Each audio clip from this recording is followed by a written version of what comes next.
பேச்சு சேத்தன்னார்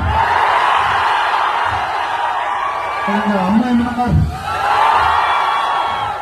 உங்க எல்லாரையும் காணுவதில் ஒருபாடு சந்தோஷங்கள்.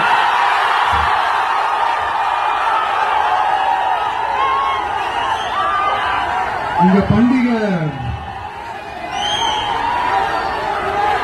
മഹാബലി വരുന്ന ഓണം പോൽ ഈ ദിവസം ഞാൻ സന്തോഷിക്കണം. നന്ദി. அதாவது என்ன சொல்ல வரேன்னா, உங்க ஓணம் பண்டிகையில நீங்க எவ்வளவு சந்தோஷமா இருப்பீங்களோ அதே அளவுக்கு சந்தோஷம் உங்க எல்லாரும் முகத்தையும் பார்க்கும்போது எனக்கு அவ்வளவு சந்தோஷமா இருக்குங்க.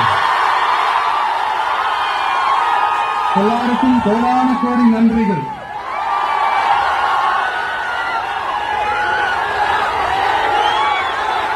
தமிழ்நாட்டில் என்னுடைய நண்பிகள் மாதிரியே நீங்களும் வேற லெவலுங்க.